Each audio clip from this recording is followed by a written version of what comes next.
Mesdames et messieurs, bonjour à toutes et à tous, bienvenue dans les quarts d'heure Poitvin. Nous sommes toujours en direct de l'Arena Futuroscope avec l'événement MEDEF Live, excusez-moi, j'ai plus de voix, je suis obligé de parler fort. J'ai le plaisir d'accueillir Florence aujourd'hui. Bonjour Florence. Bonjour, Première question, comment vas-tu? ça va. Ça fait quoi alors? On est ici au MEDEF, ça donne quoi? C'est quoi ton ressenti? Alors mon ressenti, déjà une très très belle soirée avec des échanges, une conférence.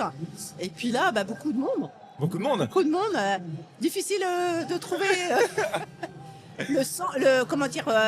de rencontrer les gens, mais du monde, ça fait plaisir. Ça fait plaisir. Écoute Florence, qu'est-ce que tu fais dans la vie?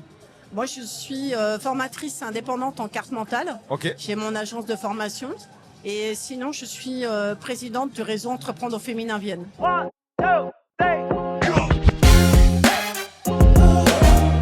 Très bien, excellent. Il y a pas mal de questions du coup qui me viennent. Peux-tu nous expliquer un petit peu du coup c'est ça le mind mapping, hein, c'est ça? Oui, alors la carte mentale, ça s'appelle carte mentale ou carte heuristique, et c'est une technique d'organisation des idées et de la pensée, mais aussi de mémorisation. Et cette méthode qui est calquée sur le fonctionnement naturel du cerveau, je la propose aux entreprises et auprès des jeunes de façon à ce qu'ils puissent apprendre d'une autre façon et réussir, et dans les entreprises organiser leurs pensées et être beaucoup plus efficaces. Écoute, je suis très très fan de ça. J'aimerais faire un jour, mais en fait, le hasard fait bien les choses. Je pense qu'on s'est rencontrés et je serais ravi d'échanger sur ce sujet. Ça te D'accord. convient évidemment. Ok. Écoute, avec grand plaisir. Écoute, qu'est-ce qui t'a amené aujourd'hui à venir au MEDEF? Alors déjà, on a reçu l'invitation, la communication sur les réseaux sociaux. Et puis le principe du réseau, puisque moi étant fondatrice du réseau Entreprendre au féminin, réseau, ça me parle. Et donc forcément, j'ai communiqué auprès de mes adhérentes. Et ce soir, il y a pas mal d'adhérentes qui sont présentes, puisque le but de nos activités dans l'entrepreneuriat, c'est de faire du réseau pour se faire connaître et d'identifier et puis créer des opportunités. Qu'est-ce qui t'a amené à créer ce réseau justement? Alors c'est pas moi qui ai eu l'idée, c'est Coralie que j'ai rencontrée sur Facebook. On partageait de l'actualité sur l'entrepreneuriat, le management, Okay. et c'est elle qui a eu l'idée dans les Deux-Sèvres. Et puis on a échangé sur Facebook, un like, un messenger, une rencontre. Comme quoi il y a du bon quand même sur Facebook. Voilà. et puis on a lancé le réseau Entreprendre au féminin Poitou-Charentes en septembre 2010. Ok. Et donc l'association s'est développée dans la Vienne, dans la Charente, Charente-Maritime et Deux-Sèvres. Et en 2014, l'association régionale a été dissoute puisque Coralie a souhaité arrêter la présidence. Et comme la Nouvelle-Aquitaine arrivait, on a décidé de dissoudre l'association régionale et que nos antennes deviennent des associations départementales. Et donc là, nous allons fêter nos 10 ans, Ok. donc cette année. Puisque on a Entreprendre au féminin Vienne. Et pour faire partie de ce réseau, est-ce qu'il y a des critères? Déjà, il faut être féminin. Alors être une femme être une femme, il y a bien sûr 18 ans, mais après la limite d'âge, il n'y en a pas, puisque on peut, même en étant retraité, continuer son activité. Et puis nous on a quand même on a plusieurs profils dans les femmes. On a des femmes qui reprennent leur entreprise, des femmes qui sont déjà installées. Et puis on a la particularité d'accueillir des femmes aussi qui managent. Parce qu'entreprendre au féminin, c'est l'entrepreneuriat, mais aussi le management. Des femmes en transition de carrière et des femmes investies dans la vie politique et la vie associative dans un conseil d'administration. Très bien. Je vais revenir un petit peu sur le MEDEF. Qu'est-ce que tu as pensé de la table ronde qui s'est déroulée tout à l'heure avec nos 5 acteurs majeurs locaux? Alors déjà, une seule femme, c'est un peu dommage. Mais c'était très intéressant. Après, les questions, les échanges, surtout que les activités étaient différentes. En plus, les tailles d'entreprise qui étaient publiques, privées, donc un peu différents. Mais on voit qu'il y a une préoccupation chez certains qu'il n'y a pas chez d'autres. Et le contexte économique, en effet, par rapport à la dernière question qui était quelles étaient les évolutions ou quelles étaient les craintes de l'avenir, c'est sûr qu'on ne peut pas savoir. C'est une question compliquée. Voilà. Très compliquée.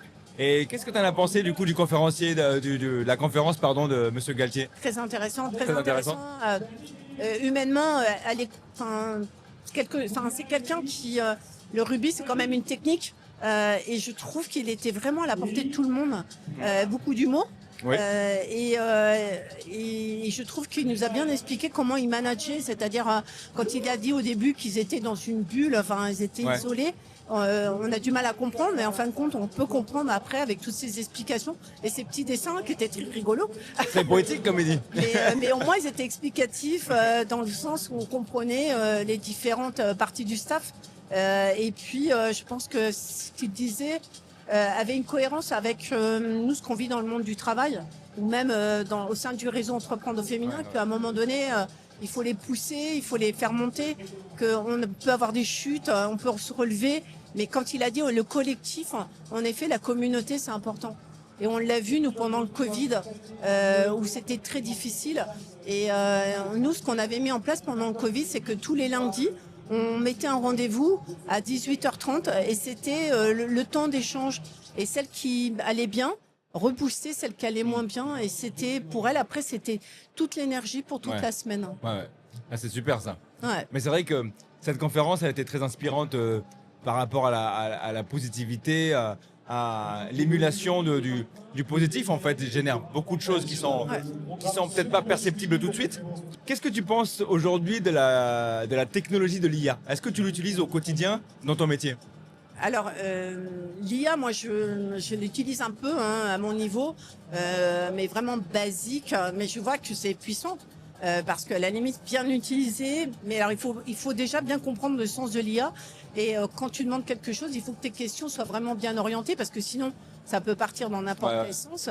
Mais je trouve que, parce que moi je suis aussi, administratrice au fonds Aliénor du CHU de Poitiers. Ok, d'accord.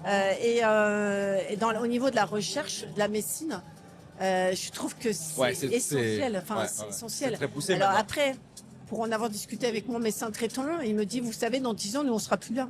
Ah oui, carrément. Voilà, parce que c'est vrai que si on donne les symptômes de quand on va en consultation, et si on donne nos symptômes, à la limite, on pourrait très bien nous dire, voilà, vous avez un mal de tête, vous avez mal à la gorge, vous allez prendre tel... Et peut-être que ça arrivera, mais peut-être pas, on ne sait pas. Peut-être pas. Est-ce que tu penses que c'est une bonne chose, justement, d'en arriver là, ou au contraire, c'est pas bon du tout? Pour l'IA? Ouais, pour l'IA. Le fait d'être amené à remplacer un médecin, carrément. Alors moi, je pense pas que ça remplacera. Ouais. Non, parce que... alors c'est comme dans tout, si on se rappelle un petit peu au début, avant l'électricité, il y avait quelqu'un qui allumait les bougies. Après, il y a eu l'électricité, mais c'est pas pour ça que ces gens-là n'ont pas retrouvé de travail. Je pense que il y aura une modélisation de l'organisation, c'est-à-dire qu'on va changer un peu la donne, mais c'est pas pour ça qu'on va faire perdre du travail. Ouais. Aujourd'hui, on le voit bien, les grandes surfaces avaient mis des caisses automatiques. On revient à la caisse, on n'est plus. Enfin, Édouard Leclerc disait qu'il revenait à des caisses avec des caissières, puisque il y a de la fraude, il y a de la perte d'argent, et puis il n'y a plus le contact humain. Il n'y a plus le contact humain, ouais, c'est vrai. Et les gens ont besoin de ce contact humain.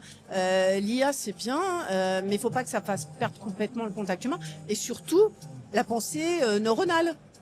Parce que si on ne pense plus, mais on va devenir quoi?